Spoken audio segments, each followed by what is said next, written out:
Bonjour à toutes et à tous. Aujourd'hui, on va parler de 180 000 requêtes par seconde expliquées simplement. Alors, c'est vrai qu'on est à l'API PlatformCon, donc essentiellement, on vous parle d'écrire des serveurs d'API, répondre à des requêtes d'API. Et là, on va prendre le problème un peu à l'envers. On va se poser la question à quel point on est capable de paralléliser des requêtes vers une API externe. Le challenge qu'on va se fixer aujourd'hui, c'est de travailler uniquement à partir de ce laptop.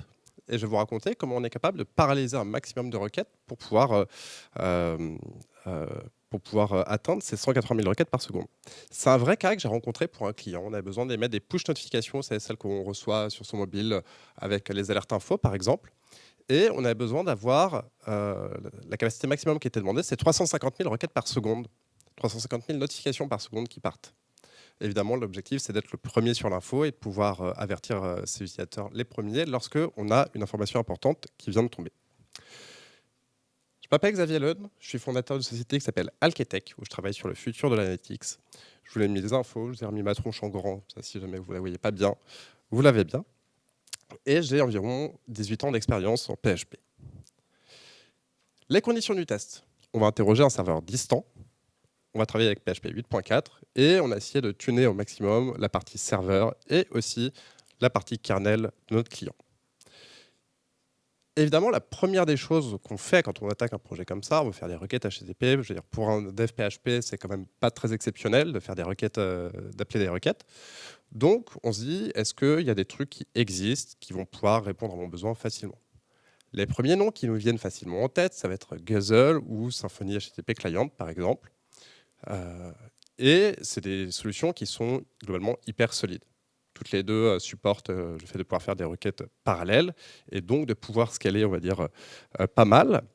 Mais là, une des contraintes que j'avais moi de mon projet, c'était d'avoir une vitesse un peu constante. C'est-à-dire que la vitesse d'envoi qu'on m'a demandé de respecter, l'idée, c'était pas d'y aller un peu au petit bonheur la chance et puis de voir combien j'étais capable de m'en envoyer, c'était d'assurer une vitesse qui était constante et donc gérer plus ou moins de requêtes en parallèle pour pouvoir répondre à ce besoin-là. Et donc pour ça, il fallait être capable, dans ma boucle de traitement de requêtes et de réponses, de ne pas être bloquant et de pouvoir intervenir pour pouvoir rajouter des requêtes ou en enlever un peu au fur et à mesure. Il nous reste donc la troisième solution, qui est le fait d'avoir du code personnalisé. Alors quand je dis du code personnalisé, je n'ai pas réécrit un client bas niveau qui fait des requêtes HTTP. Mais en fait, Guzzle et Symfony HTTP Client, ils n'ont pas fait ça non plus. Globalement, ces deux solutions, dans la plupart des cas, donc, ils sont capables d'utiliser plusieurs outils pour pouvoir faire des requêtes, mais dans le meilleur des cas, chaque fois que curl existe, c'est curl qui va être utilisé. Curl, c'est un outil qui ne date pas vraiment de la semaine dernière. Ça a été créé en 96. L'intégration avec PHP, elle date de PHP 4.0.2, donc c'est août 2000. C'est ce que j'appelle de la boring tech. Et moi, j'aime bien ça, la boring tech, parce que c'est des solutions qui sont matures, qui sont éprouvées, qui marchent, et on va pouvoir y aller à fond. Curl, c'est un outil qui n'a pas arrêté d'évoluer depuis ses premières releases. On va se prendre des exemples très simples pour voir comment est-ce qu'on appelle curl en PHP, et puis après, on va essayer d'aller un peu progressivement plus loin. L'idée, là, c'est qu'on a vraiment le script, on va dire, le plus simple et le plus bête du monde. On a 3 requêtes qu'on veut exécuter. On va venir boucler sur ces requêtes. On va créer, on va appeler à partir de l'extension standard curl, on va créer une ressource curl. On lui donne notre URL. On définit quelques options, par exemple le timeout, c'est-à-dire la durée totale avec laquelle je suis prêt à attendre. Et une option qu'on utilise à peu près tout le temps dans curl, c'est le fait qu'on veut que curl nous renvoie la sortie de la réponse qu'on reçoit et non pas qu'il la mette directement sur la sortie standard. L'étape d'après, ça va être d'exécuter cette requête. Et puis ensuite, on va pouvoir récupérer quelques informations sur ce qui s'est passé. Par exemple, savoir quel est le code HTTP qui nous a été répondu par le serveur en face, quelle durée ça a pris, ce genre de choses. Et à la fin, va s'afficher le temps total qui a été pris pour ça. Alors, donc cette interface, on va la voir plusieurs fois aujourd'hui. Là, on est sur un bash, mais est capable de faire un peu plus de choses. Donc, on a 3 URL qu'on veut pouvoir appeler les unes à la suite des autres. Et globalement, ce qu'on voit, c'est que ça nous prend 0,5 secondes. Si on le exécute, 0,28. Là, on a nos 3 requêtes qui prennent à peu près la même durée. 0,09, 0,10. On est dans ces eaux-là. Donc là, on est vraiment sur quelque chose qui n'est pas efficace du tout, puisque nos requêtes, on les exécute successivement, les unes après les autres. Mais déjà, il y a un premier truc, si on a besoin de rester dans ce format-là, qu'on peut faire avec curl pour essayer d'optimiser non pas la première requête, mais les suivantes, c'est de réutiliser la connexion qu'on effectue vers le serveur distant. Alors, pour faire ça, on reprend globalement le même script que celui qu'on avait juste avant. On a toujours notre tableau d'URL, sauf que cette fois-ci, au lieu d'initialiser notre ressource curl à l'intérieur de notre boucle, on va l'initialiser une première fois à l'extérieur, on va refaire notre boucle, et la première des choses qu'on va faire, c'est qu'on va appeler curl reset. Curl reset, ça va remettre à zéro les options qu'on avait passées à curl, ça va virer tout ce qu'il pouvait connaître d'une éventuelle requête ou réponse précédente.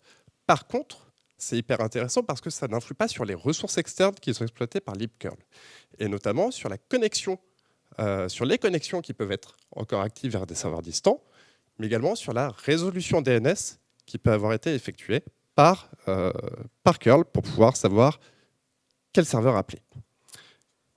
C'est un changement qui est pour le coup hyper basique, mais en fait qui peut avoir vraiment une différence assez importante sur le temps total d'exécution de notre script. Et donc effectivement, après le curl reset, comme curl ne sait plus quelle URL on voulait appeler, avant on le faisait au niveau du curl init, bien on a une option qui est le curl setup avec le curl opt URL qui va nous permettre de redéfinir l'URL qu'on veut appeler. OK, voyons voir ce que ça donne.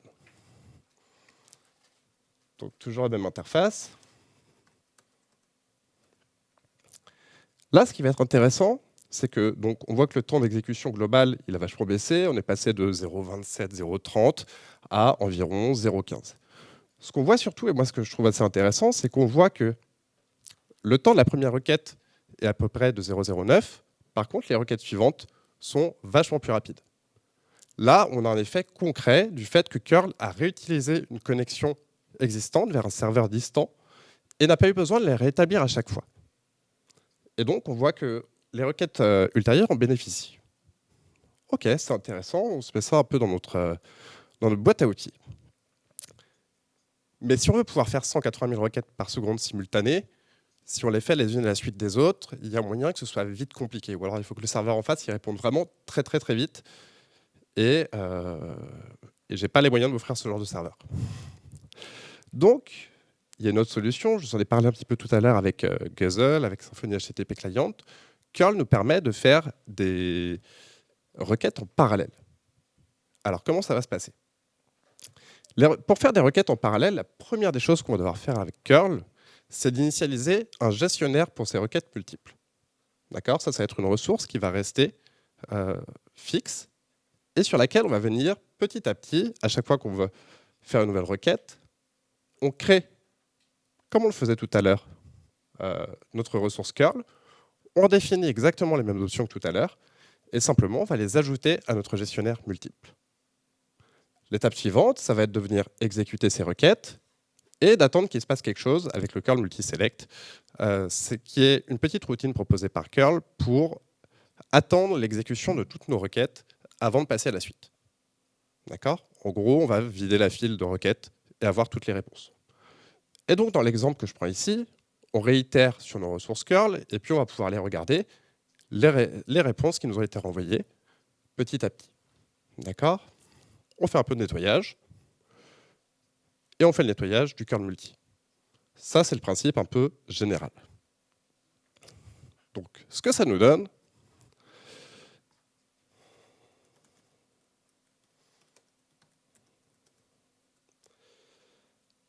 on voit ici que notre temps d'exécution, il a encore baissé. Alors, on va pouvoir noter deux trucs. C'est que cette fois-ci, le temps d'exécution total de notre script, ça va être globalement le temps d'exécution de la requête la plus lente. Là, elles répondent à peu près toutes en 0,10. Si jamais on a des variations, en fait, le temps d'exécution va être déterminé par la requête la plus lente. Premier point.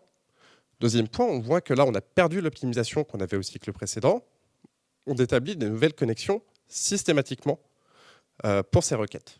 Donc, notre temps de réponse, il n'est pas de 0,03 dans la plupart des cas. On est de retour à 0,10. OK, c'est pas grave, on se rajoute ça dans notre boîte à outils. Et quand on est à cette étape avec curl et qu'on va avoir cette boucle de traitement qu'on va réaliser, il y a un point auquel il va falloir qu'on fasse très attention, et ça va être vrai dans d'autres étapes de ce qu'on va faire aujourd'hui, c'est ce qu'on appelle le busy looping. Le busy looping, c'est lorsqu'on fait exécuter à un processeur systématiquement les mêmes opérations en boucle, en attendant qu'en gros, il y ait quelque chose qui change. Par exemple, un exemple concret, vous attendez un appel important, vous regardez toutes les secondes si votre téléphone est en train de sonner. Et vous faites ça pendant 1 heure. Votre coup de fil, il arrive qu'au bout d'1 heure. OK? Ça, c'est du busy looping. Vous êtes occupé pendant 1 heure à globalement rien faire, juste voir est-ce que mon téléphone est en train de sonner. Donc, ce à quoi il va falloir faire attention dans ces cas-là, c'est plutôt être capable de se déclencher uniquement lorsque notre requête va être terminée. Dans notre exemple, lorsque mon téléphone va être en train de sonner, je vais décrocher. Alors, c'est sûr que mon coup de fil n'arrivera pas plus tôt. Par contre, pendant cette heure que j'aurais perdue, j'aurais peut-être fini ma pull request et j'aurais pu déjà peut-être mettre en prod quelque chose. Voyons voir ce que ça donne. Si on se prend ce petit script, qui diffère un peu de l'implémentation précédente autour de curl, et notamment de curl multi. Je vous ai dit que tout à l'heure, on attendait globalement l'ensemble des réponses pour interagir, pour pouvoir retraiter toutes les requêtes une par une et voir ce qu'elles avaient retourné.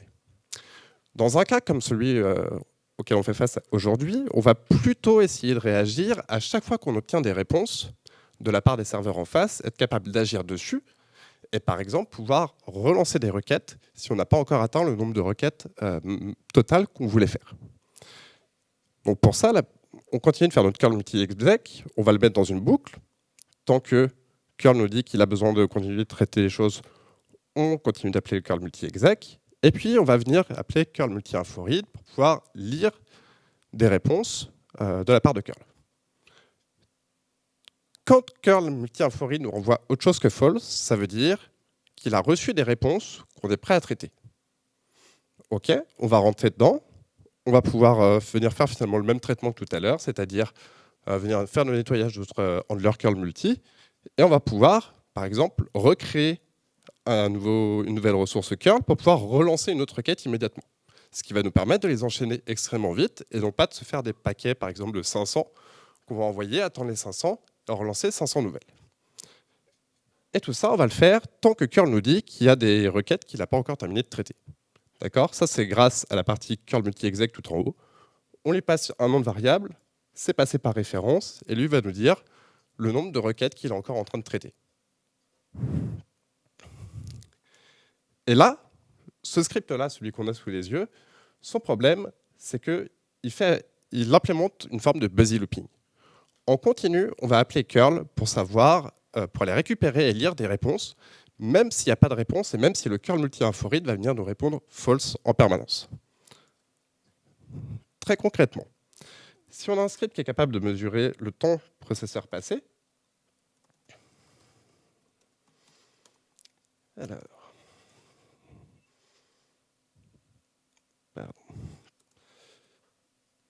là, on va vouloir faire 1000 requêtes, volontairement 1000 requêtes vers des serveurs qui sont un peu lents, c'est-à-dire que j'ai pris http://bin.org/delay/1, donc c'est des réponses qui mettent 1 seconde à arriver. On se fait 200 requêtes en parallèle et on fait 1000 requêtes au total. On voit que grosso modo, j'ai utilisé 10 secondes 22 de temps processeur pour un temps total de 10 secondes. Alors là, on peut s'arrêter 2 secondes. Pourquoi est-ce que je passe plus de temps sur le processeur que le temps total d'exécution du script? C'est parce que curl, il va déjà avoir une forme de parallélisation. Il y a des choses qu'il va être capable de faire en asynchrone. On reviendra dessus un peu en détail après sur la partie DNS, notamment résolution. Mais donc, on consomme énormément de temps processeur, alors que globalement, quand on émet des requêtes, qu'on attend des réponses, notre processeur, dans ces moments-là, il n'a pas grand-chose à faire. Il devrait être capable de faire autre chose. On devrait être capable de libérer ce temps pour faire autre chose.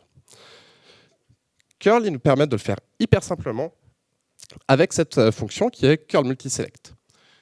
Il y a 2 manières de l'appeler, soit celle-ci sans argument. Globalement, cet appel-là, il va être bloquant tant que curl a pas des nouvelles, tant qu'en gros le curl multi-info-read qui est juste après va pas nous renvoyer autre chose que false. Tant en gros qu'il n'y a pas de nouvelles informations à venir traiter au niveau de notre application. On peut lui passer de manière optionnelle en deuxième paramètre un timeout.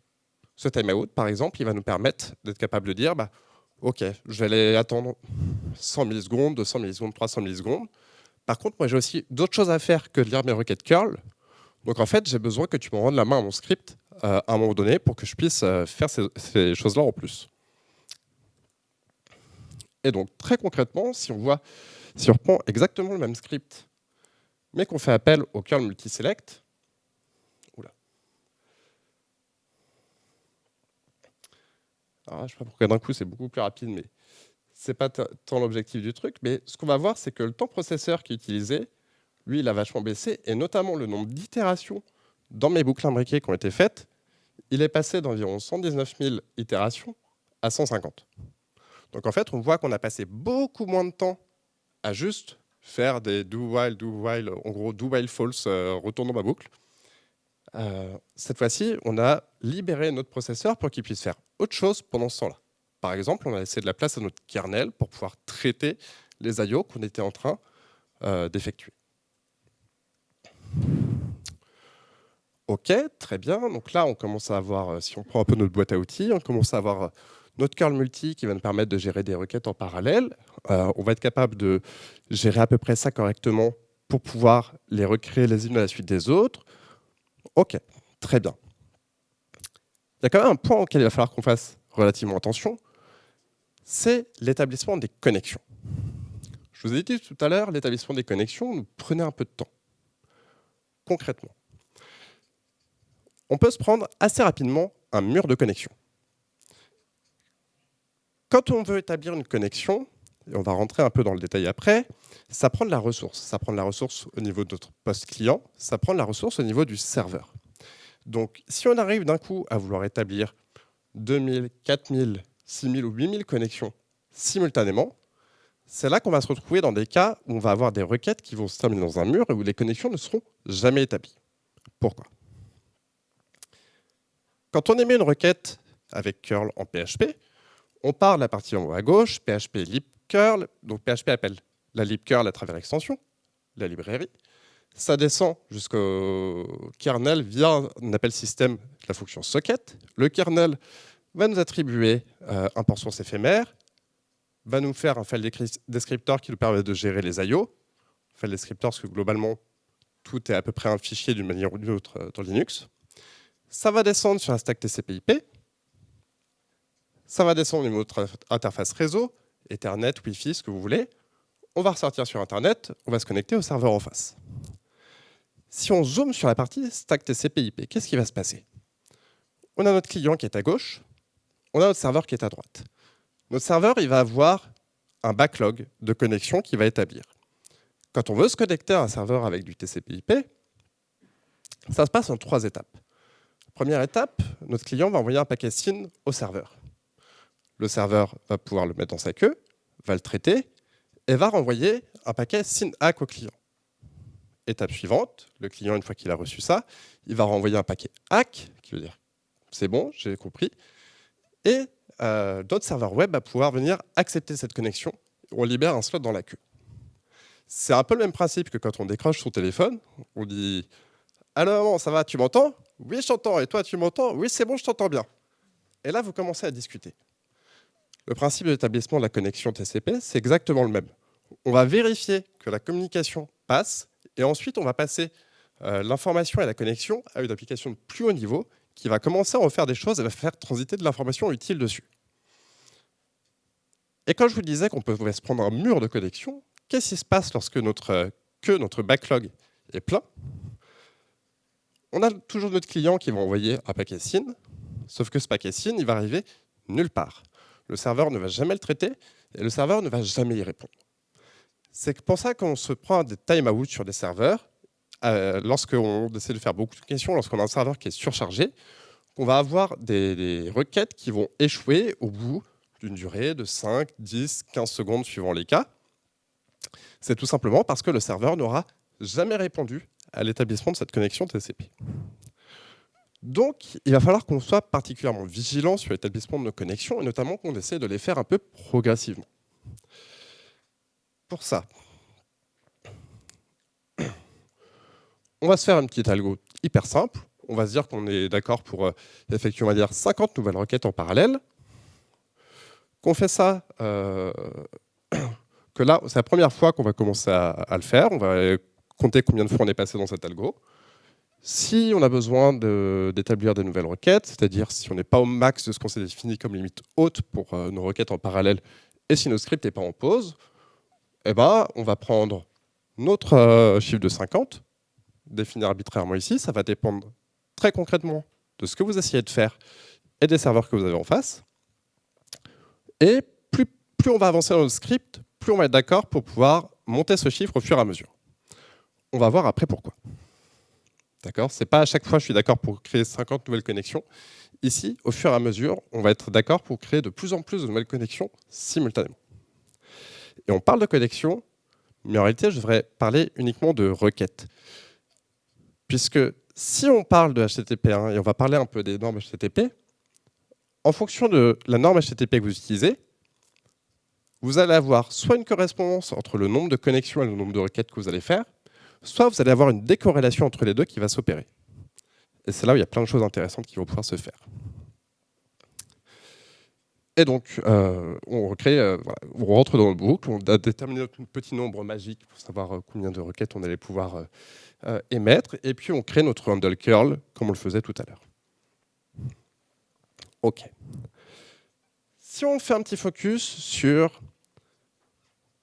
Donc, on a parlé d'établissement de la connexion TCP, OK, mais c'est assez rare de nos jours qu'on fasse uniquement des requêtes qui soient pas chiffrées, des requêtes en clair.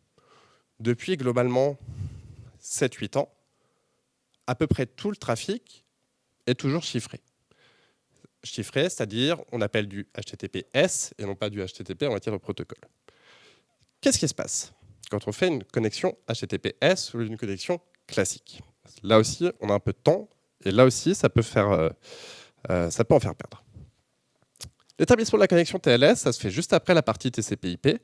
C'est-à-dire qu'on a notre stack dans le kernel TCP/IP qui va nous gérer nos unchecks comme on a vu.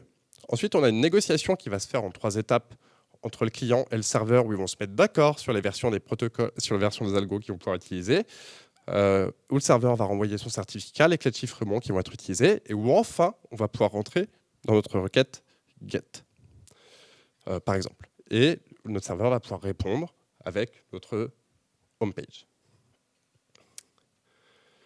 Maintenant qu'on a tout ça en tête, je vous disais, il y a des cas où on est capable de décorréler le nombre de requêtes et le nombre de connexions qu'on a. Comment ça se passe? Si on prend l'exemple de de HTTP 1.1, il y avait une techno qui s'appelait le pipelining.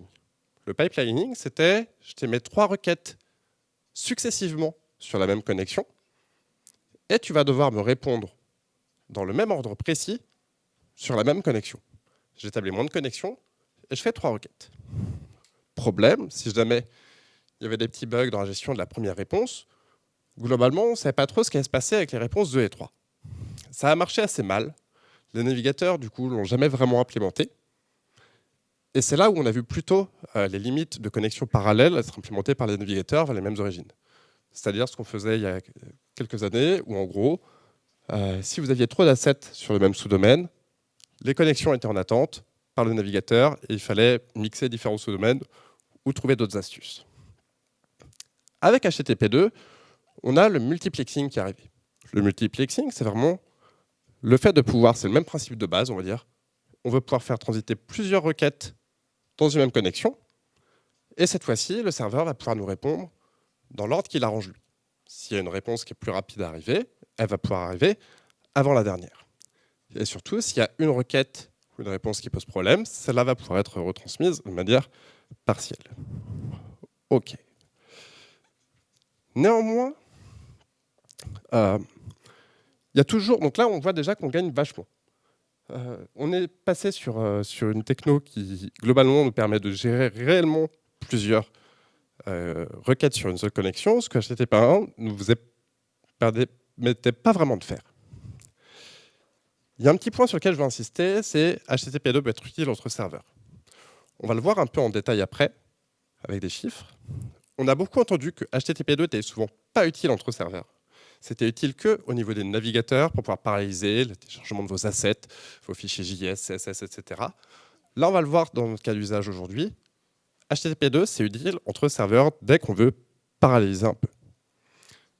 OK.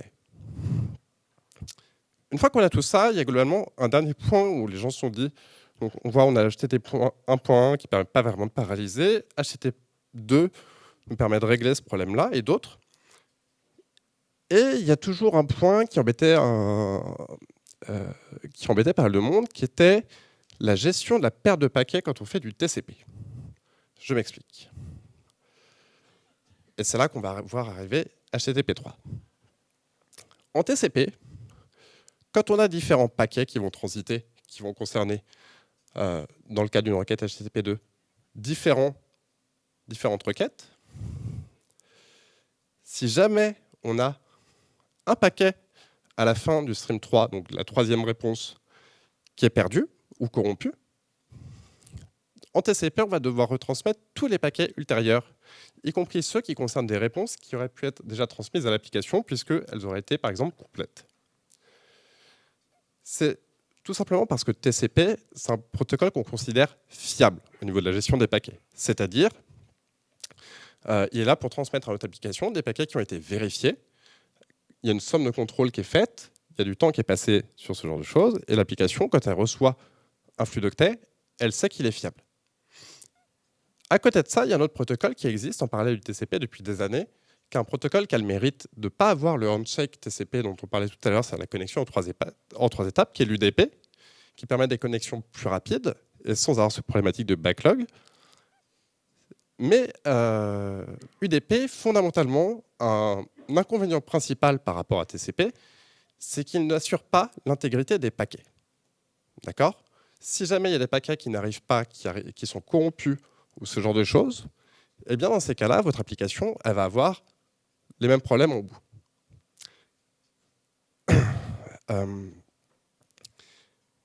Pour régler ce problème-là, notamment chez Google, ils ont travaillé sur un protocole qui s'appelle QUIC. QUIC, ça va être un protocole un peu hybride entre la gestion de la pure transmission réseau, telle qu'on a pu la voir avec TCP/IP ou avec UDP, et la partie un peu plus haut niveau avec l'établissement de la connexion TLS et les premières négociations qui vont se faire entre le serveur et le client. Si on se fait un petit récap des différences entre QUIC et TCP, TCP, on descend tout de suite assez bas dans le kernel, comme je vous en parlais. On n'a pas de support natif de TLS au niveau de la connexion. C'est géré par l'application au-dessus, en général par notre serveur web. Il y a ce qu'on appelle le head-of-line blocking, qui est donc le fait de retransmettre tous les paquets successifs lorsque le premier est arrivé avec un souci. Et il a une faible consommation CPU et réseau. OK. Un aller-retour pour établir une connexion en clair, plus un aller-retour pour la partie TLS, mais qui est gérée à un plus haut niveau. En cas de changement d'IP, par exemple, je bascule de mon Wi-Fi à la 5G, ma connexion est perdue. QUIC, c'est donc UDP, géré par le kernel, et une couche applicative au-dessus, qui va nous faire un truc un peu hybride. C'est un support natif de TLS qui est intégré, donc la partie chiffrement. Quand je dis natif, je devrais dire en réalité obligatoire. QUIC sans sécurisation n'existe pas. On fait de la retransmission unitaire de paquets, on a une surconsommation CPU et réseau, parce que le cas d'usage qu'on a en tête quand on fait du QUIC en général, c'est les réseaux mobiles qui sont peu fiables et avec une latence élevée. Donc l'idée, c'est de fournir très souvent des petits paquets, quitte à ce qu'on mette un peu plus de temps à calculer leur somme de contrôle, mais surtout, on veut pouvoir abaisser au maximum la latence parce qu'on a de base une latence qui est mauvaise dans ces environnements. On est capable, en un aller-retour entre le client et le serveur, d'établir une connexion qui soit chiffrée et surtout, ça supporte le changement d'IP. Donc aujourd'hui, quand vous êtes capable, je ne sais pas, de continuer de suivre votre vidéo YouTube, quand vous êtes connecté à votre Wi-Fi, que vous sortez de chez vous et que la vidéo ne coupe pas, c'est grâce à ce genre de protocole un peu hybride. Si on se fait le récap, maintenant, si on remonte d'un niveau et qu'on parle de HTTP, on a HTTP1, HTTP2 qui font du TCP/IP, HTTP3 qui fait du QUIC sur de l'UDP. La sécurité en HTTP1, c'était optionnel. En 2, c'était obligatoire. Je mets une étoile parce que dans le standard HTTP2, ce n'est pas obligatoire. Par contre, la plupart des browsers, enfin tous les browsers, n'ont implémenté HTTP2 que sur des connexions chiffrées. On peut faire du serveur-serveur sans chiffrement, mais du coup, ça devient presque anecdotique. HTTP3, c'est natif. Parallélisation, c'est compliqué en HTTP1. HTTP2, c'est bien. HTTP3, c'est très bien. Et après, on rentre un peu dans le détail. HTTP 2 et 3, c'est du binaire tous les deux. Globalement, les protocoles se ressemblent d'un point de vue haut niveau. C'est vraiment la partie connexion et sécurisation qui va changer. OK, on se dit donc, maintenant qu'on a tout ça en tête, HTTP 3, c'est forcément la solution la plus rapide. Je veux dire, c'est évident.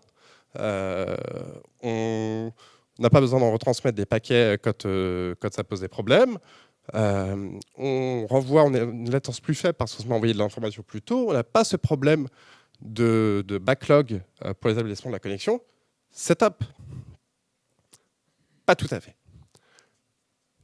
Il arrive de nombreux cas où HTTP2 reste plus rapide. Notamment un cas comme celui qu'on veut faire aujourd'hui, c'est j'ai une bonne connexion qui est fiable, c'est-à-dire j'ai peu de paquets qui vont être perdus dessus, et je vais communiquer entre deux serveurs. D'accord ?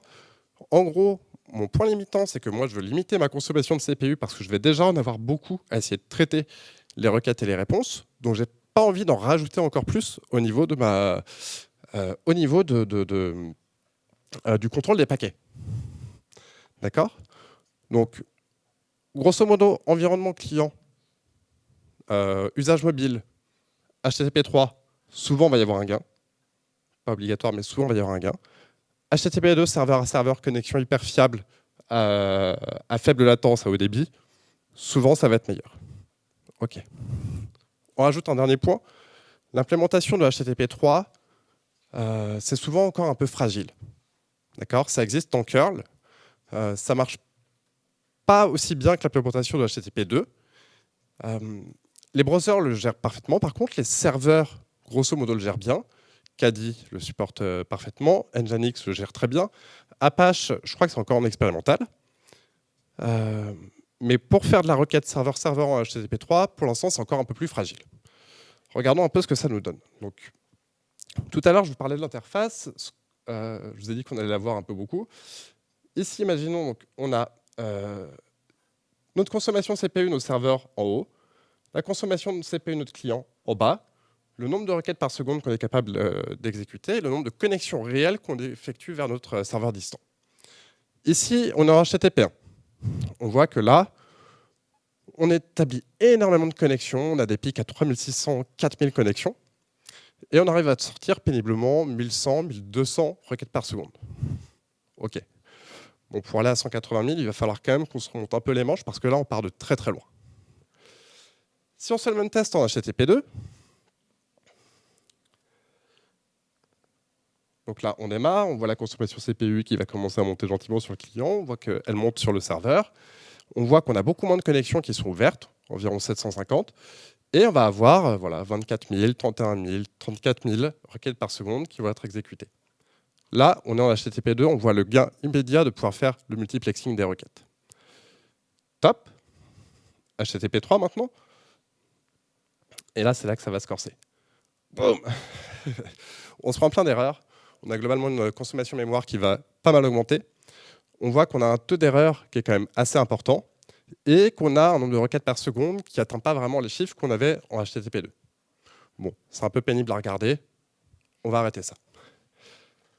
Par contre, je vous disais, j'ai deux serveurs. Pourquoi mon deuxième serveur, il ne fait rien ? Vous avez vu, c'est toujours celui de gauche là, qui prend toute la charge. On voit qu'il y a sa consommation CPU qui monte. Mais par contre, à droite, on voit bien qu'il y a zéro requête, il n'y a rien qui se passe. OK, alors on va essayer de comprendre un peu. Pour ça, il va falloir qu'on remonte au niveau du DNS. Le nom de domaine qu'on appelle, ici, c'est un domaine qui est dédié à nos petits jeux qu'on fait aujourd'hui, c'est loadtest.alki.tech. On va interroger notre annuaire Internet, c'est-à-dire les serveurs DNS, pour savoir ce qui se passe. OK, à l'aide de la commande dig, on voit qu'on a deux réponses qui nous sont faites. On a deux enregistrements A, c'est-à-dire on a deux IP qui sont susceptibles de répondre sur ce nom de domaine-là. Donc, super, il n'y a pas de raison qu'on ait un seul serveur qui nous prenne toute la charge. Le petit souci qu'on va avoir ici, c'est qu'en fait, curl, il essaie de nous aider. Il optimise en effectuant une seule fois la résolution DNS, il va la mettre dans un cache interne et va la réutiliser pour toutes les connexions qu'il va émettre. Et donc, il se trouve qu'il va une seule fois choisir un serveur et après, il ne va plus jamais en bouger. Dans notre cas d'usage, on a une seule origine, par contre, on veut la tabasser à fond, donc on va essayer d'étaler la charge au maximum. Pour ça, on va s'appuyer sur l'extension socket. On va aller faire une interrogation des serveurs DNS sur le nom de domaine qu'on veut pour le service HTTP. Et on dit qu'on veut pouvoir établir des flux. On va lire les réponses. On va voir si on a une IPv4 ou une IPv6. Et on va aller se mettre ça dans un petit tableau. OK, la suite de notre algo, c'est que, grosso modo, on va faire un round robin sur les réponses qui nous ont été faites juste avant. Et dans notre script, ce qu'on va faire, c'est exactement ça. C'est-à-dire que, au lieu de laisser curl choisir lui-même le serveur auquel il doit se connecter, on va faire appel à notre petit algo qu'on a fait précédemment pour obtenir une IP. On va construire une chaîne dont le format, c'est nom de domaine, deux points, le port distant auquel je veux me connecter, deux points, l'IP qu'il faut utiliser. On fait manger ça à curl, et curl, il va le respecter et bypasser complètement sa résolution DNS. OK. Voyons voir ce que ça donne. Pardon.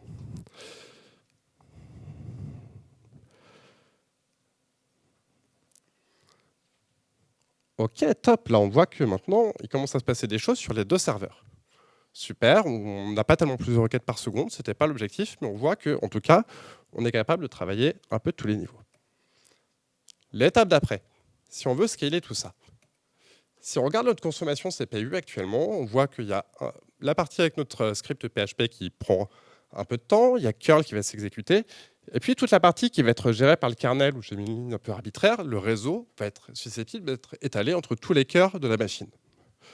Bon, bah, l'objectif qu'on va essayer de se fixer, c'est de monter globalement à 100% de consommation de CPU de partout. Comment on fait ça? On va essayer de multithreader. Il y a trois extensions, on va dire, qui existent. Deux externes et une qui fait partie des extensions standards de PHP. pthreads a été abandonné avec PHP 8. Parallel, c'est une extension supplémentaire. Ça ne sort pas de nulle part, c'est fait par Joe Watkins, c'est hyper solide. Ça ne fait pas de l'isolation très très forte. Et on a surtout PCNTL, qui est une extension native. Moi, je voulais quelque chose qui soit natif, qui soit intégré à PHP, qui évolue avec les versions de PHP, et pas que j'ai besoin d'installer à part. OK. PCNTL, qu'est-ce que ça fait?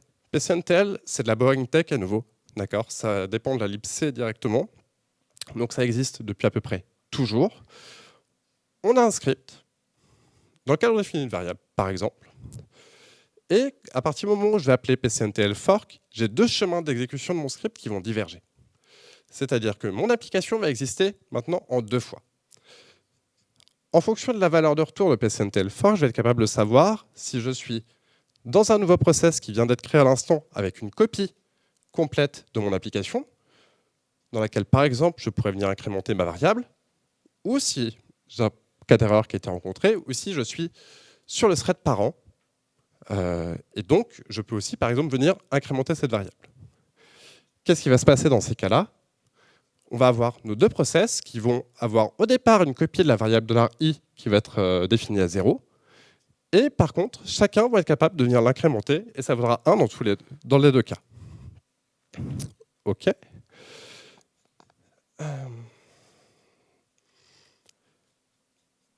Si on veut pouvoir savoir quand on est le parent, en général, ce qui va se passer quand on va commencer à appeler fork et qu'on va pouvoir faire de l'exécution de différents process, on va avoir besoin de surveiller l'état de nos enfants. Pour ça, on va avoir notamment la fonction pcnt-wait qui va pouvoir être utilisée, et on va intégrer ça à notre script. Donc là, le paramètre qui est passé à côté, c'est le wnohang. Ça veut dire donne-moi un ID de processus sur lequel il s'est passé des trucs, donne-le-moi tout de suite. Si jamais il n'y a rien, tu renvoies à 0. OK. Si je ne passe pas ce wnohang à la fin, globalement, ça va attendre qu'il y ait des choses qui se passent. Et puis, je vais être capable de savoir que tel ou tel processus est sorti et quel est son code d'erreur. Par exemple, si j'ai un enfant qui est mort, ça on le voyait tout à l'heure sur nos requêtes HTTP3, parfois on a vu des requêtes, des cas de consommation mémoire qui passaient, mais en réalité, on va pouvoir relancer l'enfant et continuer d'exécuter nos requêtes. OK. Et si jamais il y a un cas d'erreur, on peut le traiter. OK. Qu'est-ce que ça donne?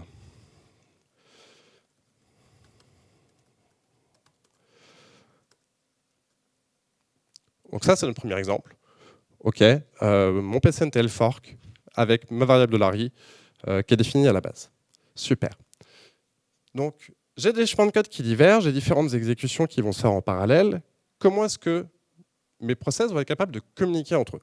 Ça va être un point qui va être important, parce que juste savoir quel est l'état d'un process, est-ce qu'il est toujours en vie ou est-ce qu'il est mort avec un code de retour en erreur, c'est effectivement intéressant, mais c'est un peu limite.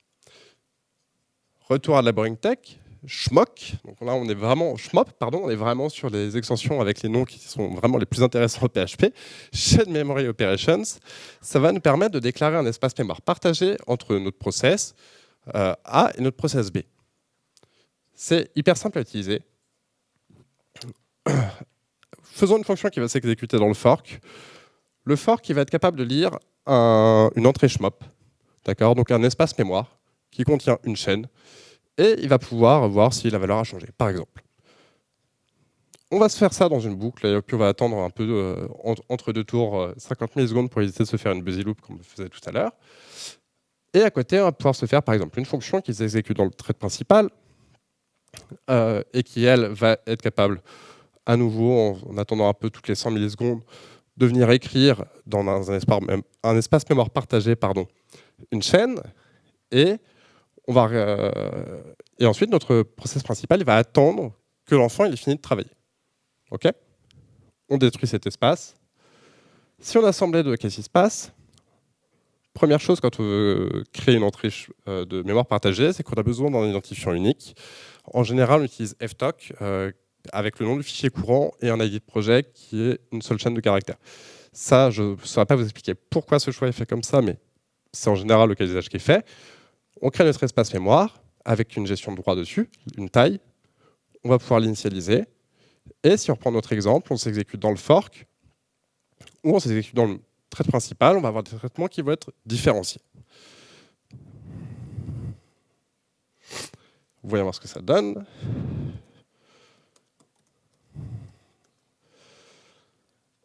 OK, on voit effectivement que là, on a notre fonctionnement de base de la mémoire partagée qui fonctionne et notre enfant qui est capable d'agir dessus. Dernier point, très rapidement. Un des points qu'il faut qu'on fasse super gaffe quand on commence à travailler avec des sous-process, avec des forks, ça va être tout ce qui va concerner les ressources externes. Par exemple, mon process principal, il crée une connexion MySQLi et le kernel, il lui attribue le socket numéro 1 pour communiquer avec notre serveur MySQL. Top. J'appelle mon fork. Là, j'ai un process parent, un process enfant qui sont des copies l'un de l'autre, mais dont les points d'exécution vont diverger.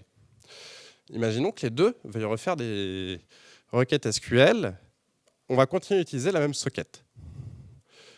On va avoir des conflits. Là, en général, c'est le moment où vous allez avoir des erreurs un peu de l'espace, c'est-à-dire des trames qui vont être corrompues. Vous allez recevoir à gauche la réponse de la requête de droite. Bref, des trucs auxquels vous ne comprenez rien.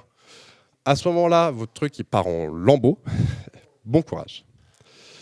Donc, faites hyper attention. Il y a deux options possibles pour régler ce problème.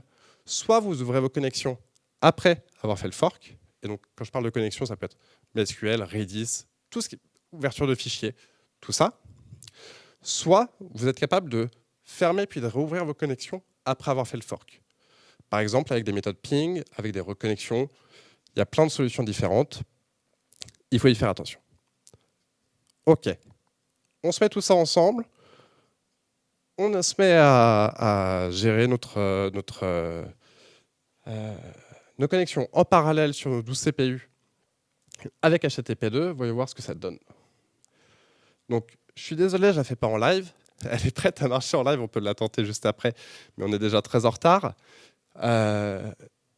Je l'ai enregistré chez moi, le Wi-Fi n'est pas suffisamment bon ici pour que ça puisse marcher, atteindre ces chiffres-là. Mais là, ce qui est hyper intéressant à voir, c'est, vous voyez, le CPU de mon Mac, il monte à fond. Ça, c'est exactement ce qu'on voulait faire. C'est-à-dire, on veut utiliser au maximum les ressources de notre client. On voit que la CPU des serveurs, ils en ont quand même quelques-uns, ils commencent à être aussi plutôt utilisés. Et on voit que les requêtes par seconde, finalement, on n'a peut-être pas été assez ambitieux parce qu'on est capable de monter à des 180 000, 200 000. Et les jours où Internet n'était pas trop congestionné, j'ai même eu du 220 000. Tout ça à travers un peu plus de 5 000 connexions qui sont établies. Si on récapitule, aujourd'hui on a parlé de curl, aujourd'hui on a parlé d'HTTP, on a parlé de TCP, du DP, d'établissement de connexion, on a parlé de DNS et de résolution de nom de domaine, on a parlé de PCNTL qui nous a permis de paralyser l'exécution de notre code, on a parlé de mémoire partagée et comment mettre tout ça en œuvre. J'espère que ça vous a plu. On n'a plus de temps pour des questions, mais vous pouvez venir me parler après sans problème. Tout le code que vous avez vu aujourd'hui, toutes les interfaces, vous avez tout qui est directement disponible sur GitHub. Comme ça, vous pourrez jouer avec. Les serveurs, je vais finir par les éteindre, donc n'hésitez pas à le faire sur des serveurs à vous. Il y a aussi les playbooks pour pouvoir jouer avec ça de votre côté. Et je vous remercie. Passez une très bonne journée.